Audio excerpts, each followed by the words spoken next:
గత ఏడాది last year ధాన్యం, కందులు, మినుములు, పెసలు, సజ్జలు, మిర్చి, పొగాకు, ఉల్లి, టమాటో, కొక్కో, చీనీ, మామిడి ఇలా ఏ పంట తీసుకున్నా కూడా ధరలు రాక రైతులను తీవ్రంగా నష్టపోయిన పరిస్థితులే కనిపిస్తాయి. ఇక ఈ ఏడాది పరిస్థితి చూస్తే కూడా అంతే. ఇప్పటికే మోంతా తుఫానుతో నష్టపోయి ఉన్న ఆ రైతులకు ధాన్యాన్ని కొనేవాడు లేడు. మామూలుగా 75 కేజీల బస్తా ఎంఎస్పి ప్రకారం 1776 రూపాయలు రావాలి. ఈరోజు పరిస్థితి ఏమిటి అని అంటే రైతులకు 1200 రూపాయలకి ఇస్తారా, 1300 రూపాయలకి ఇస్తారా అని చెప్పి ఈరోజు దళారులు రైతులను ఈరోజు అడుగుతూ ఉన్న పరిస్థితి.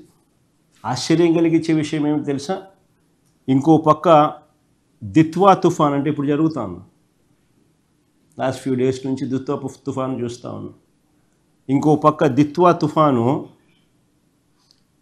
తుఫాను హార్వెస్టింగ్ సమయంలో వస్తుందని 10 రోజుల ముందే మనకు తెలుసు. కోసిన పంట కళాల మీదే ఉందని తెలుసు.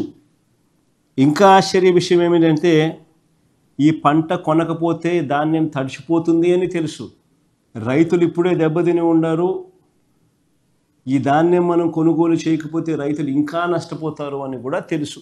కానీ చంద్రబాబు గారు మాత్రం చోద్యం చూస్తూనే ఉన్నారే తప్ప రైతులను ఆదుకునే కార్యక్రమం ఎక్కడా జరగలేదు.